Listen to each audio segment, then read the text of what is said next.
Hello, everyone. Welcome back to another Closet Cast. Today, everyone, I'm joined by a very, very special guest, Seiji Sahay.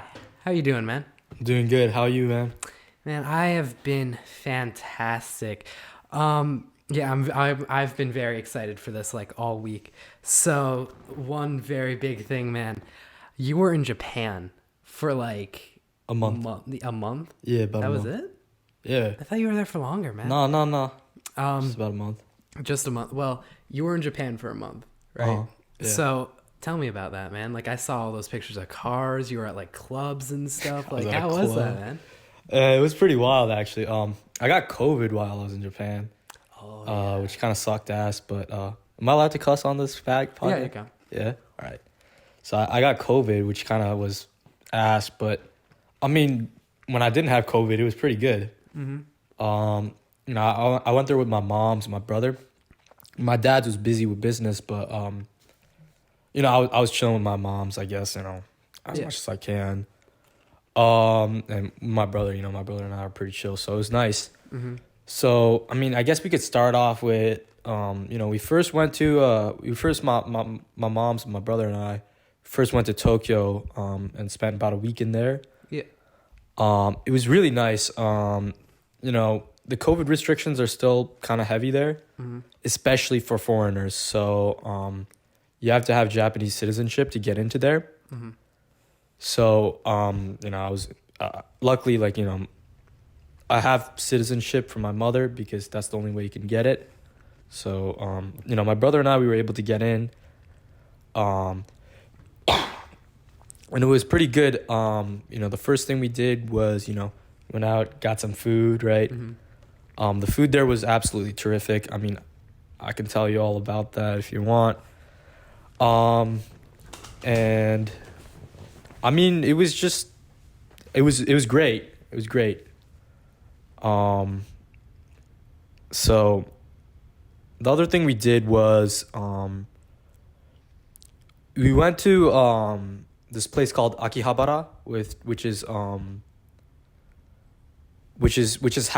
has these huge, these huge stores filled with a bunch of anime stuff, which is, really funny actually.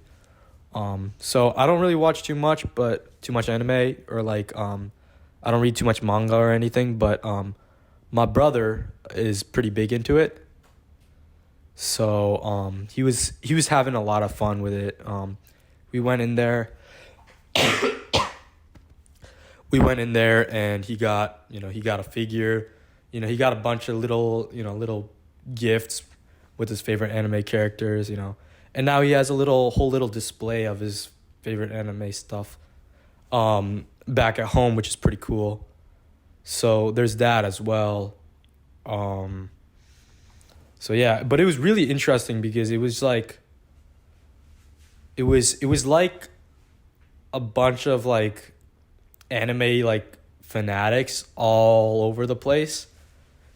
And it was kind of weird at times. This one place I went to, it had there was like a political party there, right? And they had their cars and everything, and the dude was, talking in his microphone about, his party and stuff.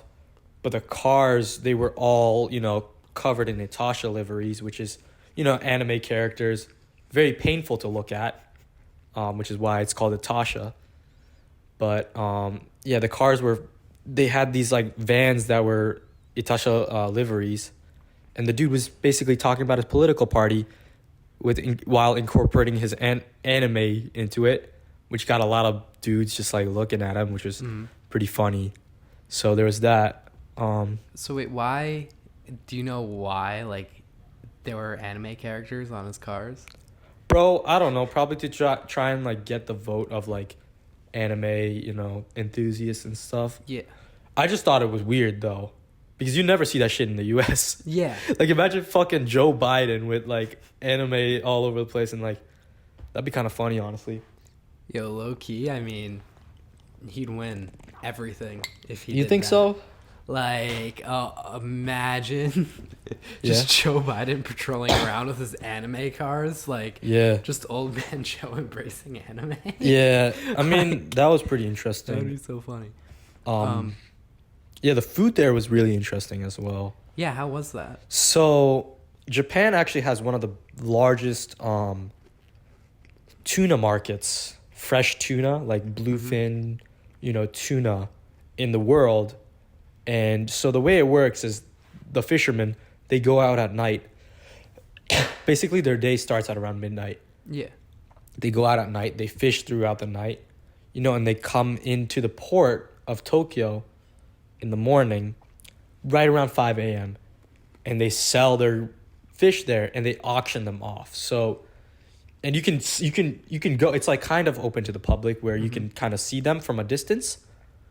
And it's just basically this huge warehouse where they have fish on the ground everywhere. And it's not like gross or anything, they're like on stuff obviously, but and they're big fish, 3, 4, 5, even 6 feet long fish.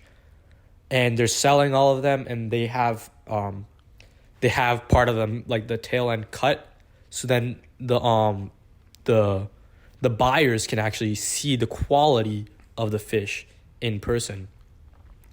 That was really cool. So it was my mother's idea to go there. So my mother woke my brother and I up at around 5 a.m. and we were like, "Fuck, what you want from us?" And she's like, "I want to go see motherfuckers selling fish." I was like, "What?" And she's like, yeah, let's go. I was like, okay. So we hop in a taxi, I'm like half asleep, in the back of this taxi, like, oh my God. Like 5 a.m., we go there, we see all the stuff, right? And then they have sushi restaurants in the very close by, and it's literally like the freshest tuna you can get in the world. So it's like 6:30 a.m. at this point. And my mom was like, Seiji, do you want sushi? And I was like, fuck it, why not, bro? Breakfast so I walk sushi? into this place, 6 a.m., right? And I'm talking to the people, and there's this one specific cut of tuna. It's called otoro, right? Yeah. And the thing with otoro is the fat content of the tuna, like the cut, is very fatty, and it's considered to be the best cut of the tuna. It's incredibly expensive, incredibly sought after, and it's very expensive. It's about, I paid about $25 for this little tiny piece. It was about this big. Really? Yeah. Wow. And luckily my mom was like, dude, you only get this shit once in a few years because it's very expensive to buy in the US, so you don't buy in the US. It's even more expensive in the US, in fact. Yeah, I'm sure. So there it was actually a very good price, $25 for a little piece. She was like, just enjoy it, dude. You can have a couple if you want. Yeah, how was it? It was definitely the best fish I've ever had in my entire life. The way I would describe it is it tastes like tuna, but with like unsalted buttery texture, Oh. So, you eat it and it almost melts in your mouth Yeah. due to the high fat content. Yeah. It's very soft, but it's not like an uncomfortably soft. It still tastes like tuna, Yeah. but it's got a very interesting taste to it. And there's not much I would say you have to go out and try it, but it was absolutely some of the best fish I think I've ever had in my entire life. So there was that. I mean, what else did I do in Japan? So wait, is this it's otoro? That's Otoro, yes. Otoro. So is that almost like, I think a good comparison for a lot of people, because I've never heard of that type of tuna before. Yeah. But I think something that's gone kind of really viral is that whole Japanese Wagyu. Wagyu beef? Yeah, is that almost like the equivalent? It is the fish equivalent, yes. Really? Okay. In fact, per pound, it's probably more expensive. Wow. Yeah.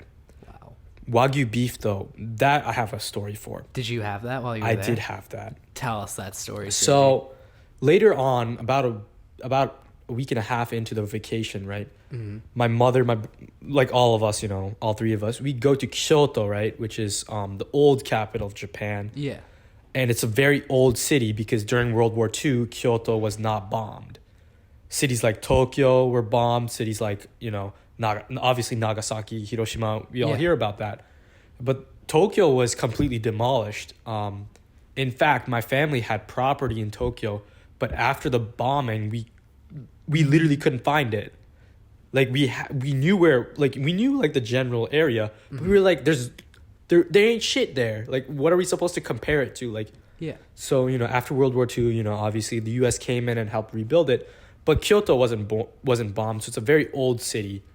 And there, we found this one small restaurant, very high end, so I got dressed up, my brother got dressed, we all got dressed up, and we call in, and we set a reservation, and we go there, and I shit you not, that is the best service I've ever had at a restaurant. Really? Okay. Well, I mean, that makes sense because it was probably so expensive. That was right? The people there were incredibly nice to us. And, we were talking, and it seemed as though business wasn't that good because, with COVID and the lack of foreigners, their business was kind of, struggling. So they were like, yeah, you guys really helped us out here today. And, we were talking, I was talking to the chef, the chef was right in front of us and he was making all the stuff in front of us. And he showed me the beef right before, like, they cooked it. And I swear, it was just, like, the marbling of the fat was just absolutely gorgeous. It was absolutely gorgeous, and when I tasted it, it was absolutely amazing. It was it's probably the best beef I've ever had in my entire life. Actually, it is. Yeah, I mean, that makes sense for sure. I've had in my entire life. And, they came with a full course meal, So the dude got me like some salad, some stew, and everything was literally some of the best food I've ever had in my entire life. Wow. And then, as we're getting up to leave, right, we're paying for the check and everything, they're like giving us like all these little gifts and stuff. Really? That's so nice. They literally gave me a loaf of fucking bread. They gave me a loaf of bread and they were like, this is for tomorrow's breakfast. Like they gave me a loaf of bread. How good was the loaf of bread? It was absolute heat. It was so good. It was some good ass bread. But they gave me a loaf of bread. Like imagine that, like even in like the US or like wherever, you go to a restaurant, you spend a shit ton of money and they give you a loaf of bread and like, other stuff as like, your parting gift. And they escort you out, they were like, it was raining. They were like, do you need an umbrella? I was like, do you want us to call a taxi? I was like, what? Like, this is crazy. Yeah, that's so sweet. It was great. Yeah. So were you guys the only ones there? It was us and another party. Oh, okay. So it was very empty. Yeah. Very, very empty. But I guess that's good in the sense that like you got that amazing service. The other thing is, I always talk about how expensive these things are. But currently the exchange rate for Japanese yen and US dollar, it's $1 to about 75 yen. Okay. And 4 years ago, it was $1 to 100 yen. So we're getting about 25% off everywhere we go. Does that make sense? Wait, so wouldn't that be more expensive, though? No, it's the other way around. So like 2,000 yen, right? That's, the equivalent of $20, right? About $20, right? If you convert it now, it would be $15. Because you multiply it by 0.75. Oh, okay. Yeah. So $1 buys you more in Japan than 100 yen. But before, they were exactly the same. But wait, you said, but now because $1, I thought you said that's equivalent to $1 has more buying power, basically. But so when you exchange $1 with like the bank for yen, right, you get 75 yen back. No. Yeah, you get 75 yen back. So then isn't that 75 yen still not worth? No, it's the other way around. Sorry, I fucked up. Sorry about that. It's 100 now? If you put in 75 cents, you'll get 100 yen. Oh, okay. So the exchange rate is really weak right now. Sorry, I messed up the two. Yeah, I was so confused. I was like, wait. Yeah, so the exchange rate was helping us. You know? That's so sick. It's not really helping the Japanese, but it was really helping us. So that's probably why you were able to like do the otoro and do the Wagyu. Yeah. So how'd the Wagyu, like, how did that come out, by the way? Did you just get, like, pieces of it, or was it, like, that, like, sandwich that I've seen? So they basically cut it up. Mm-hmm. And they put it on a plate, and, you know, you get, like, a good amount, right? Yeah. They actually gave me a really big amount. They were like, yeah, you know, we don't get customers too much. So they were like, yeah, we'll throw in a couple extra. That's so nice. And the way the guy weighed it, it was actually really interesting. He would cut out the fat and then weigh it, rather than weighing it and then cutting the fat. So we got a little bit more. So the guy was really helping us out there. That's really nice. I mean, I guess also because he probably used the fat to almost cook it, right? Yeah. That makes sense.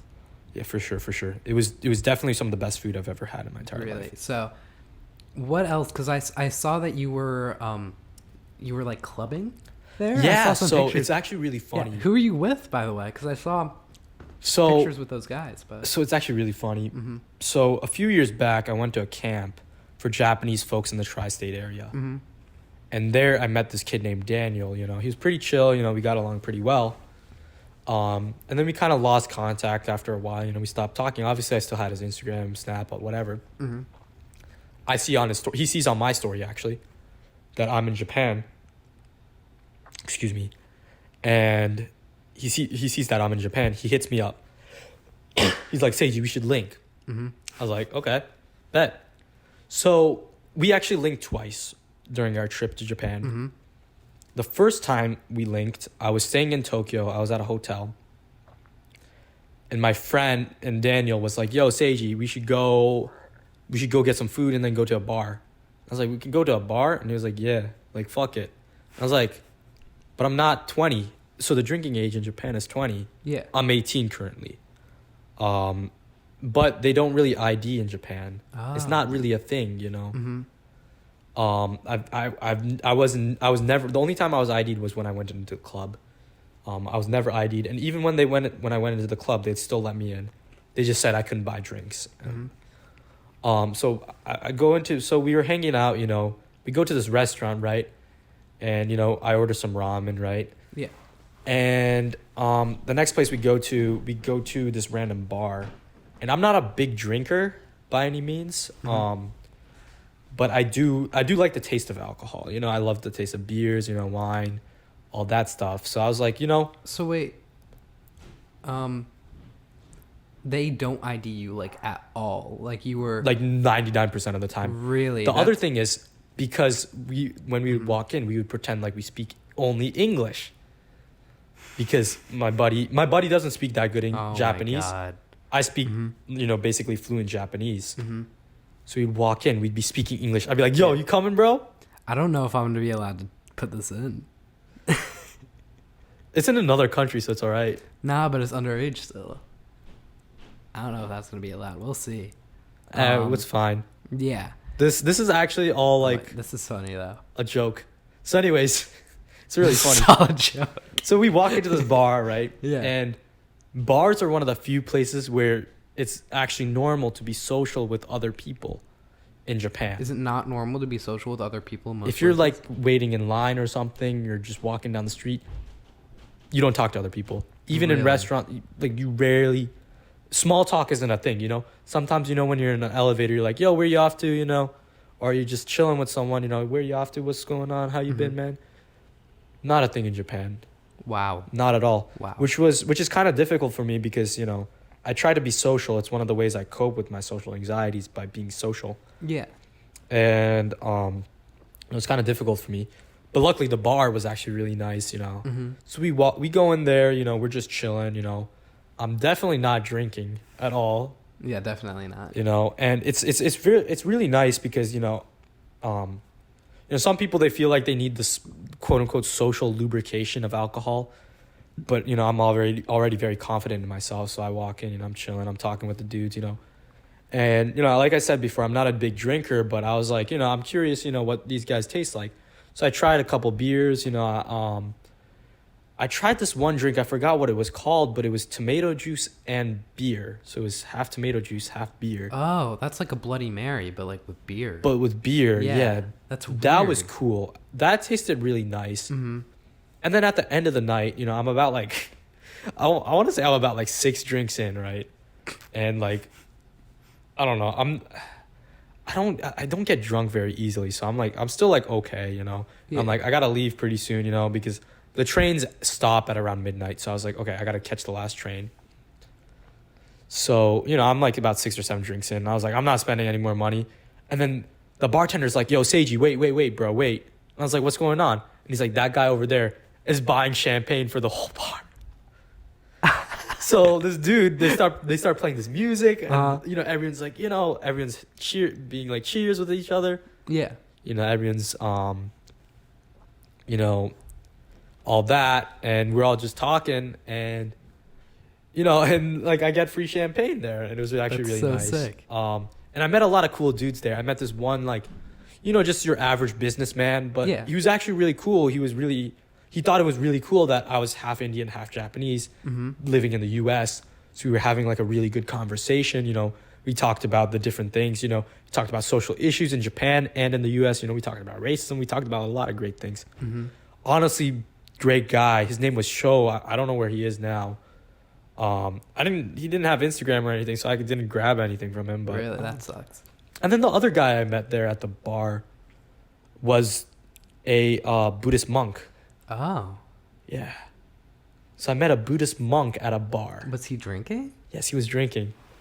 It's actually like That's something that's... the monks can drink there. Oh, okay, yeah. I didn't know that. Well, I don't know. I actually don't know how it is, but I mean, I was at a temple in Japan and I got served alcohol there, so it was like Oh, yeah. Yeah. So then I guess maybe they can. so I the- assume that Buddhists couldn't. Yeah. yeah. So I mean, it seems and he was smoking too. And one of the weird things in Japan is you can smoke indoors. So we were all like smoking indoors. Oh, so like, do you go into some places and like it really just smells like cigarettes? I mean, yeah, but like I don't really get bothered by it. But Yeah. Yeah. But that's just like different because in the U.S. you can't do yeah, that. you don't smoke Yeah. indoors at all. Yeah, so at bars, if they were open before 2016, I think, or 2018 actually, you can smoke indoors in them. Wow. So that's we're all nice. like everyone's just smoking in there. I was like, it was kind of like a little culture shock for me, like a little because I knew it was a thing, but I didn't know it was like a big thing. Yeah. So you know, everyone's just smoking in there, and they have flavored cigarettes there too. Oh. That's funny. In the U.S., they're banned. Yeah. U.S., you can't buy like grape flavored cigarettes. Yeah. So the dude I was with, right, Daniel, he's like smoking like grape flavored cigarettes. I'm like, what the fuck is this? I mean, that's culture shock, right? Yeah, it was pretty interesting. It was nice. Yeah, it's funny too though, because like they have e-cigarettes in the U.S., right? They have all that. They don't have e-cigarettes in Japan. It's not a big thing. Yeah, there you go. Because like the whole thing is like instead of flavored cigarettes in the U.S., now they just have the e stuff, and then in Yeah, Japan, exactly. they don't have the e stuff because they have the regular stuff. Yeah. And, like I feel like if they had the regular stuff in the U.S., e-cigarettes probably wouldn't be that big of a thing because just like I feel like there's a novelty I don't know. I think of a cigarette almost. so. You know, kind I of don't coming know. off of the Japan topic and issues with the U.S. Right? I think Yeah. the U.S. has kind of like basically failed at like, you know, stopping smoking because you know once people stop smoking, they had these big e-cigarette companies come in, Yeah. essentially aimed at kids, right? Like, you can't tell me like fucking blue raspberry or like what mango flavored Jewel pods weren't No, that directed was at aimed at kids. kids. That was directly aimed at kids. That was directly. Jewels aimed are at banned kids. now. Well, yeah, Yeah. but you know, for me, I don't know about for you guys, but for me, back in middle school and early high school, I mean, that was the shit. Yeah, everywhere. It was Everywhere. everywhere. I never touched one, and I'm so happy I didn't. Yeah, you're lucky you didn't. Yeah.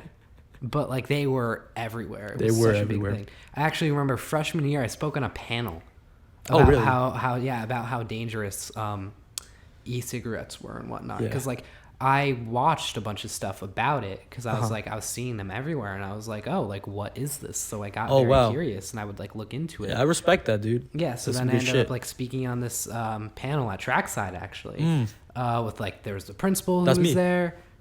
That's me, trackside. Yeah, I know, but this was before you were at Trackside. Yeah, so this I was a was freshman. But like the principal was there, the student body president at the time was there, the I think the superintendent was there. Uh huh. I Smith? know like the principal of New Canaan was there. Oh wow. Yeah, New Canaan student body president, New Canaan Yeah. superintendent. A lot of and then people, eh? They were like representatives, like Oh, they were reps. yeah, like some of the local representatives. that's who were cool, there that's as well. cool. Like it was kind of a big thing. It was like televised on something. And, like Oh, News wow. 12 interviewed me. That's and cool, I don't dude. think it got aired. That's some cool shit, dude. Yeah. I didn't know you did that. Yeah, no. So I respect did that, and dude. I feel like just like after that, I almost stayed away from that kind of stuff because I was like, even if it tempts me a little bit, I feel like too much of a hypocrite. Yeah. Because No, like that's after fair. doing that, it's like, then you suddenly smoke, then you've gone on this panel, and it's like, oh, That's fair. you're the biggest fucking hypocrite there is. That's Like, fair. And in my That's head, fair. like anytime I got tempted, I was like, don't do that shit. Yeah. You're betraying yourself, and you're Yeah. like Respect. who you are. Yeah, that's cool. So yeah, I was able to kind of stay out of it, which I'm really happy about. Yeah. And I know you have so much to talk about with Japan, but I do want to keep this episode not like 2 hours.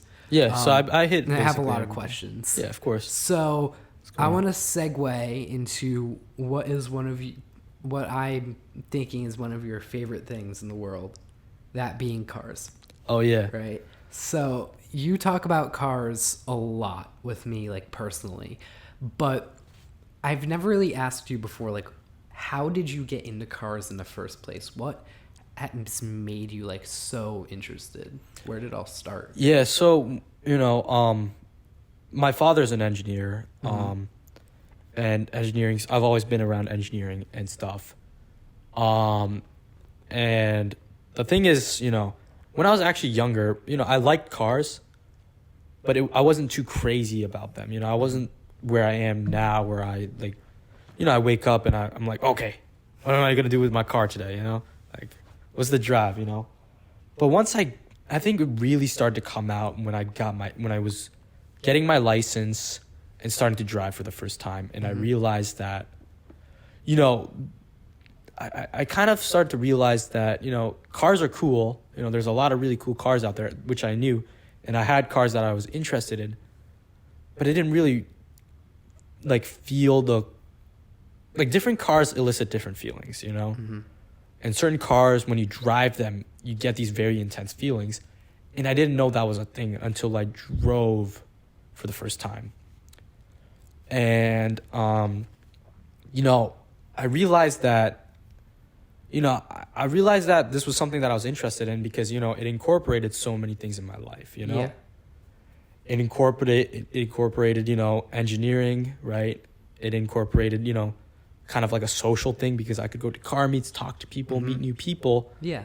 And just like going on drives is a And going big on thing. drives, So fun. that was definitely one of the things is, when I was first getting my license, I was definitely dealing with a lot of stuff in my life, and my father and I, we would go on drives a lot, and that's how I got close to my father is, we would go practice driving. Eventually, it wasn't really practice. I was just driving. But every day, almost every day for about a few months, for that, almost a year at that point, we'd go out every day. We'd go for a drive, and we had this little route that we would take, and I got good at driving that way. And,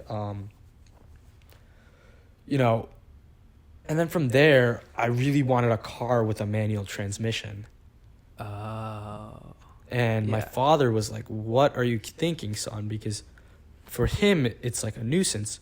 But for me, it's like how you feel the car, It's actually really funny why I decided to get a manual transmission. Yeah. So around the time I was becoming, very much more into cars, I was talking to this girl, right? This is really funny. I've never actually told this story. All right, let's I've never hear it. told this story to anyone. Really? There was this girl, right? And I kind of liked her, Actually, I liked her a good amount. She drove a BMW 335i with a manual transmission in it. Oh. Now, the 335i, it's like a tuner car. Like, motherfuckers tune that shit to make like 1,000 horsepower. Yeah. It's like a tuner car. And I thought that was the coolest thing ever. I thought it was so cool that, this girl could drove a manual tuner car, right? I was like, fuck, dude, how am I going to impress this girl? I got to make sure I can drive manual. So I got a manual car. And that wasn't the only reason, obviously. Yeah, Like, obviously. I went out, and, I was already into cars, right? So I was like, what's like, the enthusiast thing to do? And it's like, yeah, buy a manual car, right? As your first car. Yeah. And so I was like, fuck it, we're buying a manual car. So I bought a manual Subaru Impreza Yeah. with my father. He gave it to me for my birthday. And I paid for a good amount of it, which was nice. And so, yeah, that's the story of how I became who I am today. And every day I would just think about cars. When I was buying cars, I was looking at cars. And then further along, I started to figure out, okay, these are this is how an engine works. This is how Yeah. all this stuff works. And I started to do my own work on, little engines that we had bought. And, it just kind of developed from there. So. Yeah, I know. I see what you mean. So let's just backtrack a little bit. Did you impress the girl? Mm-mm. You didn't. Nah, fuck that girl. You know what happened, actually? What happened? This girl tripping, dude. I hope she does not see this, but... She's going to know who she is, too. Cause she is going to know yeah. who she is because I said her car. But, I'm just going to preface by saying this, I still think she's a pretty decent person, Yeah. She's very nice, but I just found it very strange what she did. And, I don't talk to her anymore. Yeah. Because of that. And, I don't think she's a bad person per se. So anyways, what happened was, I would hang out with this girl a lot, She was basically like my best friend, I guess. Really? Okay. And I really liked her, and I was very confused because, I got a lot of very mixed messages from this girl, right? So I thought maybe I liked her, maybe I didn't like her, and it was a very like, back and forth type of thing, right? And like, we do weird things like you would only do if you were interested in someone. Like one time, like she snuck out of her house and I picked her up and we went to the beach together. I was like, Oh. this was like at like 10:30 on a school day. Yeah. Right? I was like, well, and then she was like, yeah, like, and then she told me that she only looked at me as a friend. I was like, oh, okay, like, whatever. I was kind of weird. It was very strange, I got a lot of weird messages. And then if I wouldn't respond to her texts, she'd be like, yo, Seiji, what's going on? Like, Yeah, she'd all like, that. like, I was like very confused, I was like, okay, like, what's going on? So I eventually told her, and then, I don't know. I just felt like I was very much used for like my kindness, I guess. So I stopped talking to her. Yeah. And, while we were friends, I obviously talked about, what was going on in my life at the Yeah. time. And I confided to her about something that I was struggling with. I specifically told her not to tell one of her friends about the thing that I confided to her. Yeah. And, after I, stopped talking to this girl, I basically called her one day and I was like, hey, look, and she started seeing someone new. And I was like, I didn't want to be that guy best friend either. So, that was part of the reason why I dipped out of there, because, I knew that I wanted to respect her boyfriend, right? Yeah. That was one of my main concerns, right? Because I knew what would happen if, her boyfriend and they were doing a long distance relationship, right? If they got into a fight, I would be the first person on scene probably, right? I just didn't want her boyfriend to have to worry that another dude that liked her previously, right? I didn't want him to worry like that. Yeah, that's just a weird situation. That's a very weird situation. Yeah. I didn't want to be put in that situation, So out of respect for that dude, I told her, out of respect for your boyfriend, I don't want to be friends with you anymore. Yeah. And I felt like that was the fair thing to do, But the other thing is, the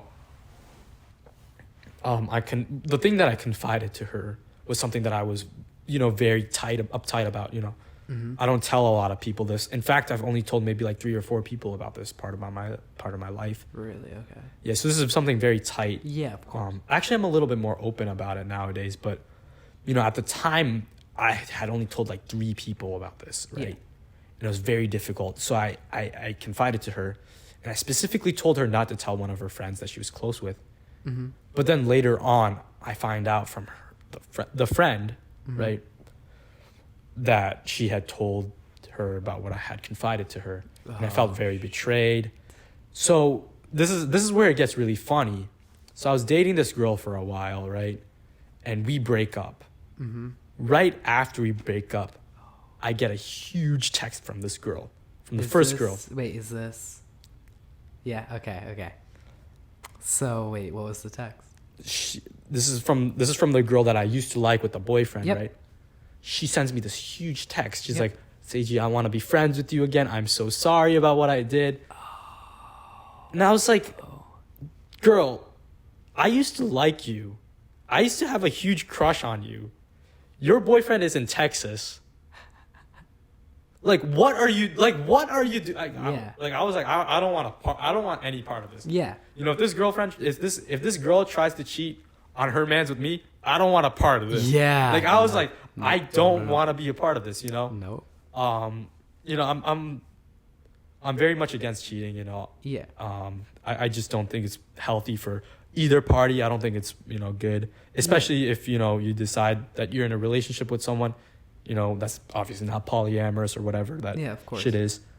Right. So I was like, I just didn't feel like I wanted to be a part of that, you know, and I felt as though, you know, she came in right after, you know, my girlfriend and I broke up. Right. And it was a very tough breakup for me.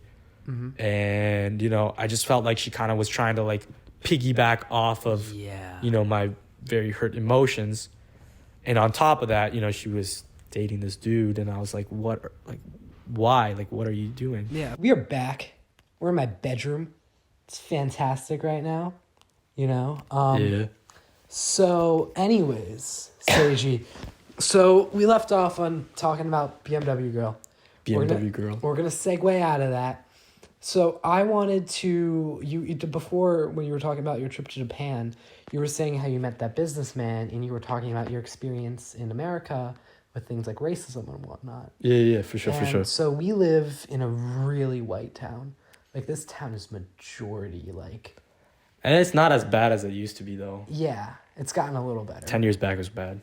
When I first got here. I wasn't even here 10 years Yeah, ago. you lucky you wasn't here 10 years ago. I was here 8 years ago. That was 10 when I years showed ago, up. you was like, oh, it's that one right there, the brown one. Let's go get him. Oh, fuck. That brown one right there, I know him. Oh, no. Okay. So, pretty much, yeah, what I wanted to ask you about was, like, what is it like, you know, growing up in a town like this where it is majority white and you really are, like, segregated against a little... Well, I wouldn't say segregated, but I was definitely bullied growing up, you know. Yeah. And, like, you know, whenever, like, police would stop me, they'd always, like, you know, go for me first, you know, and all that. But definitely, like, the bullying when I was younger was definitely really tough for me because, you know, I kind of learned to hate myself, you know, hate the way I looked, hate my culture, you know, all that. Yeah. And it was very difficult. It was very tough for me. And I don't really talk about this too much because one of the things in this town is there's such a big disconnect, right? You know, a lot of white folks have never experienced this type of stuff, you know, so there's not really much I can, like, you know, they can't really relate too much, you know, and they can't really help me with it. But, you know, so growing up, you know, in this town, I didn't look like a lot of kids, you know, so I would get excluded a lot. The other thing is when I first came to Wilton, I didn't speak very good English. My English was not very good because English is my third language, actually. So I don't speak very good English. Well, I didn't speak very good English. I still don't.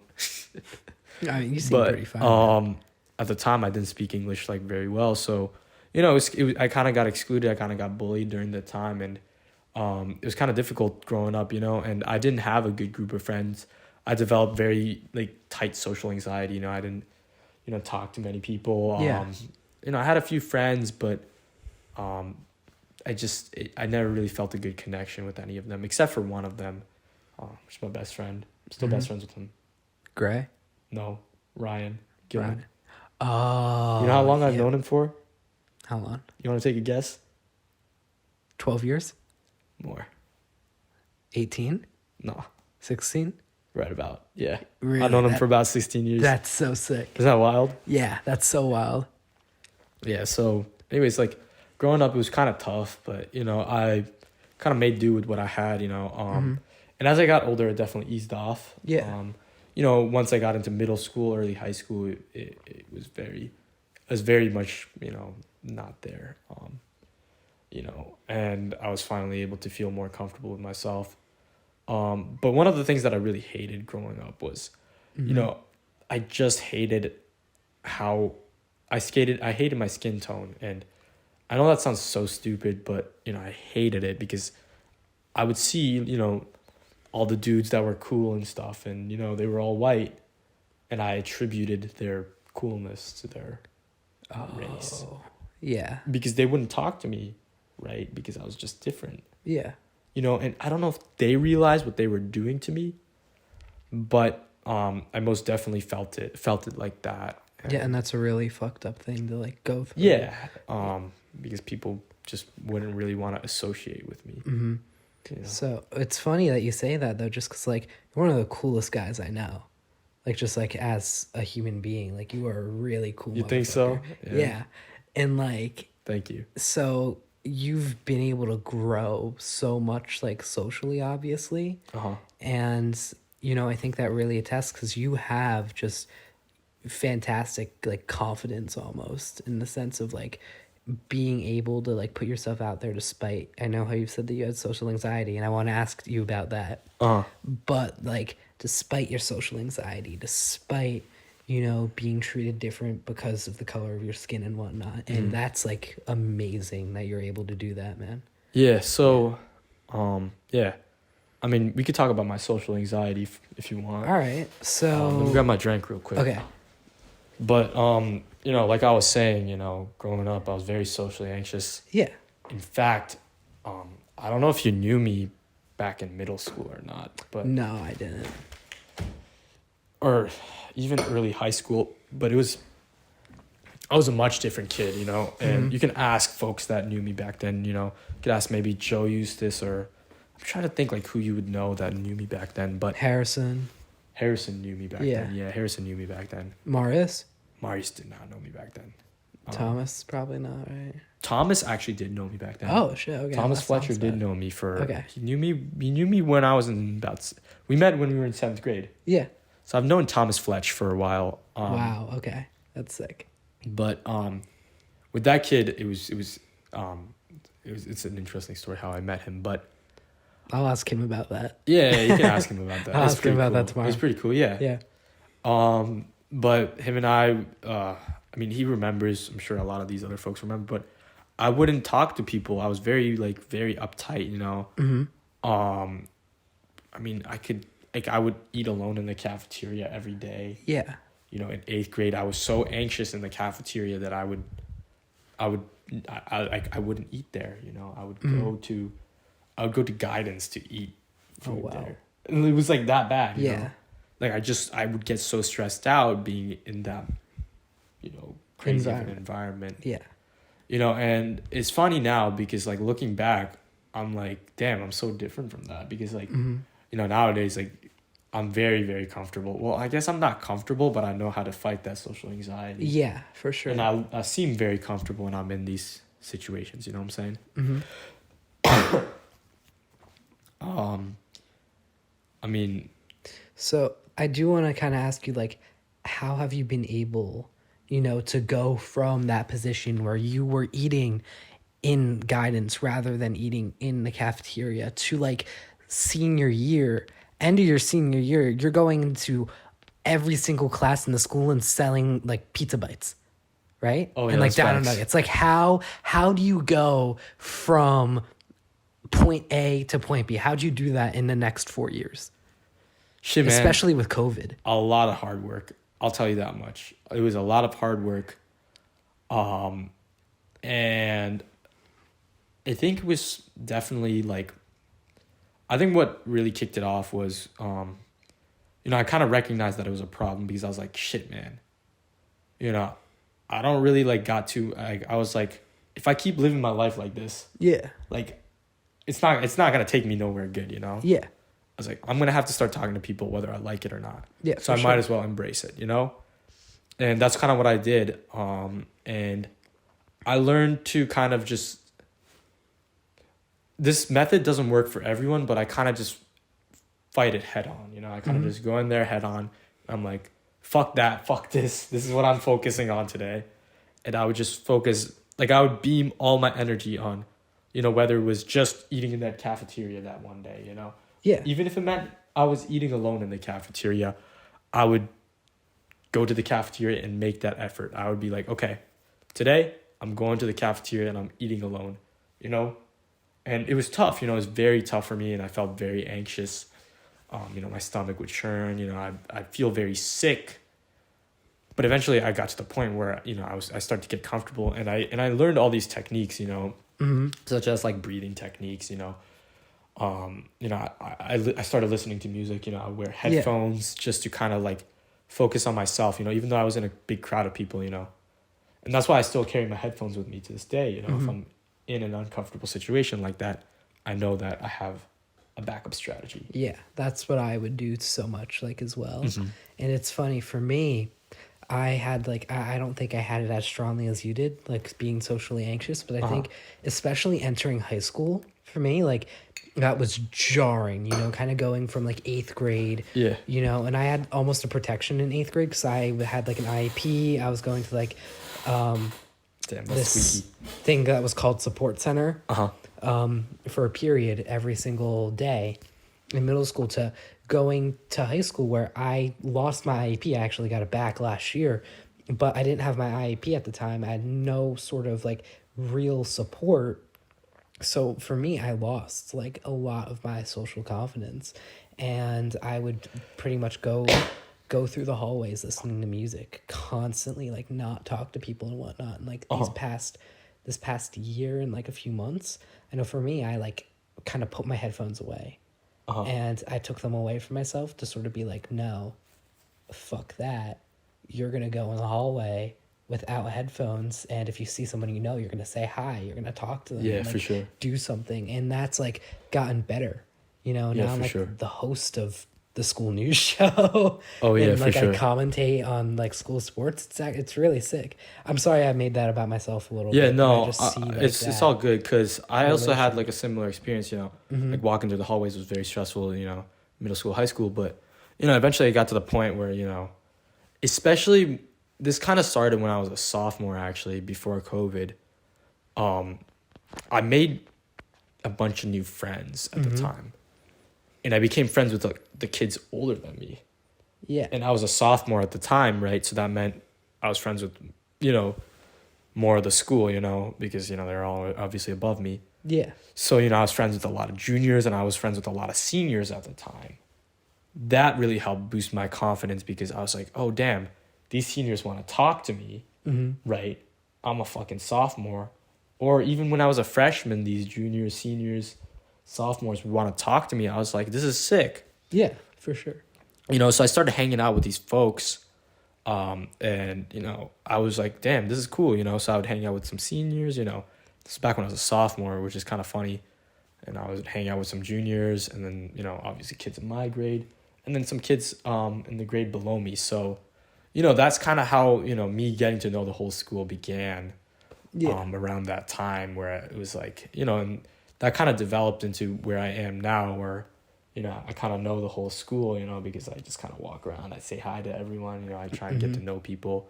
So, yeah, there's that. Yeah. So now, though, you've graduated high school, you're going to college, a lot more people in college. Do you have a strategy that you've sort of been trying to formulate almost for how you can still overcome that social anxiety in a much bigger and like brand new environment? Yeah, for sure. So actually going to Japan, going back to that was something that I was very scared of because the Japanese culture is very antisocial, Yeah. And I was like, shit, man, am I going to be able to make friends? Especially when I went to the bar. I was like, am I going to be able to talk to people? But I realized that most people are also in the same space that I am. Yeah. And I also recognize that people that want to make friends will put themselves out there. Yeah. You know what I'm saying? And I was like, all right, I just got to find those folks and I'll just be homies with them, Like literally at the nightclub, I met this random dude. We were just like chilling. And then like I spent like the whole day just chilling with him, and he became my homie, Yeah. And, his name's Kai, I'm still in contact with him, he's my boy. Sick. And it's just stuff like that, and after that experience at the nightclub, I actually really gained a lot of confidence. I was like, shit, maybe I could step up. Maybe when I get to college, people will be interested in me and I can start talking to people. And I gained a lot of confidence through that, And the other thing is, going back to the whole race thing, right? Where I look very different from people. I learned to embrace that. I know that I look different from other people. I know that I stand out with my hair, the way I dress and all of that. So I kind of learned to use that to my own personal benefit. Yeah. of, oh wait, this person's looking at me. All right, I'm gonna go talk to him. This girl's checking me out. I'm gonna go talk to her real quick. It's like that type of stuff. Yeah, and that's really good to have. And I'm guessing so you're just going to take that sort of mindset now to college. Yeah, hopefully. Yeah. I'm trying my best to. Yeah, I got you there. So what are you thinking like about college? Like, are you excited? Are you nervous? Like, how do you feel about that you're going to that environment? And also, are you living on campus? Yeah, I am living on campus. Yeah, I'm a little anxious. I just don't really know how to feel yet. Mm-hmm. It's actually it's kind of overwhelming for me because I don't know if I've done enough to prepare, And I also kind of recognize that everyone else is kind of in that same boat. Yeah. So I've been able to kind of, lower that anxiety. It's still there, obviously, but, I've been able to kind of keep that under control. Yeah, that's nice. I got to go visit you at some point when you're in college. Right? Yeah, for sure. I'll come down and visit as much as I can as well. Yeah, I have another friend in Quinn. Can I say your college? Yeah, of course. Oh, okay. I have another friend in Quinnipiac as well, too, which is sick. Yeah, so, yeah, for sure. A lot of people go there. Really pretty chill people. I'm actually thinking of transferring out, though. Oh, where do you want to transfer to? I don't know yet, but I kind of want to go to a school that has a better mechanical engineering program because I really want to get into it. Yeah. And I really want to make sure I get like a really good education because I want to make sure, one of the things is, I want to really leave a big impact on this world, right? And I know that socially, I can leave a big impact on a lot of people. Mm-hmm. But if I want to leave an even bigger impact, I'm going to have to do something that will literally change the world. Yeah. And I really want to do that. And I don't know if I will be able to do that, but I'm going to try my absolute hardest to do that. Mm-hmm. I know that every day I change people's lives, by, waving to them, by saying hi to them, because I know that at some point I was in that position where, even one person saying hi to me really helped change me. Yeah. And I just wanted to be that person. And now I want to take that second step forward where I want to make some big moves and really make a change in this world. That's amazing, man. That's great for you. And so now I actually want to take a back step from you wanting to make that massive change in the world. Let's talk about the change in the world that you're making now. Because right now you are working at this teen center in our town where a lot of people go and, they'll hang out there for the afternoon. And I know that they have a lot of activities and sort of clubs there. Yeah, for sure. Do you kind of want to explain, like, what do you do there and why do you like your job there so much? Because I can see that you are very passionate about it. Like, what makes you so passionate about it? Yeah, for sure. So, I like I said, I really like making a difference in my community, and, I hope you can see it. Yeah. What's up? I have to put on this Vaseline, but just keep talking. So, I obviously, even at like Wilton High School, I try my best to make a big difference in people's lives. I try and talk to folks that, might be struggling, I try and, actively go out there, I actively try and, help people. And then I kind of realized, back in middle school, I didn't really have too much support. Yeah.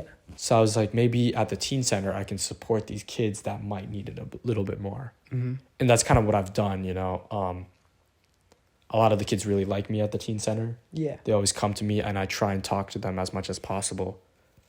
And, I've developed a lot of very close relationships with the kids, and whenever the kids have something going on, they always come to me, and I'm really happy that they trust me, and I also recognize that, I built myself up for that, and yeah, I have a lot of fun working there, I'll play with the kids, like yesterday I was working last night there and we had karaoke going on. And I was singing. I saw that video. You saw the video? I saw the video. Man, fuck you, bro. Dude, I didn't know they was taking a video, bro. Bro, Taylor Swift. Here, we'll play it down right there. Right now, right here? Yeah, it's going to play right now. You can put a short clip if you want. Short clip. Short clip of me, like... Yeah. Damn, bro, that kid probably had a lot of fun that night. Yeah, he looked like he was having a lot of... So, how many people go to the trackside events now? Because before, like, it used to be hundreds of kids, I remember. Who during the school year, it's a lot. That's nice. During the school year, it's a lot, but definitely started to wane off. The clubs are starting to wane off a little bit. What happened was actually recently, one of the program director got fired. Yeah, she wasn't doing very good. She just wasn't providing results. And at first I was kind of upset because I kind of liked her, but then I was like, yeah, no, she was bad. Like, no offense to her, but she was just not getting, she wasn't making things happen, unfortunately. And I'm hoping with the new program director, we can hopefully see some more things go down. Yeah, that's amazing. I know, I know just like the teen center has really helped a lot of people. So that's great that you're doing that now for other people, Yeah, for sure. All right. Well, I think at this point, we should probably end it off. This is probably a really long podcast now. So, thank you everybody for tuning in and for listening to this podcast. Seiji, thank you so much. Yeah, thanks for having me coming on, out, man. I appreciate it. Yeah, like fresh off of being in Japan. So, I mean, thank you for coming again. Yeah, we had a good talk. It was nice talking about my stuff. Yeah, no, and I mean, so next week, I'm very excited because next week, the episode, tomorrow I'm interviewing him, but the week after this episode comes out, is going to be an episode with Thomas Fletcher. Oh, okay. Yeah, so I'm super excited about that too. That'll be a really fun episode. Yeah, but sure. yeah. So, and I'm down for a part 2 whenever. Yeah, that would be so sick. I mean, Maybe I got stories on stories. Yeah, so. like after you come back from like winter break or something, college. Yeah, sure, for sure. That would be even sick. this summer if you want. Mm-hmm. Like this summer? Yeah, even this summer. All right, bet. Yeah. All right. Well, I enjoyed being here, so I appreciate your time. Of course, I appreciate your time. So yeah, thank you everybody for tuning in again. I will see you next week for our episode with Thomas Fletcher. If you're watching on Spotify or anything like that, please feel free to, leave a rating, give this podcast a follow. It means so much. There's also a poll. If you click on this podcast, there's just a little question. Feel free to answer that. And again, I will see you next week. All right. Thanks, guys. You guys take care.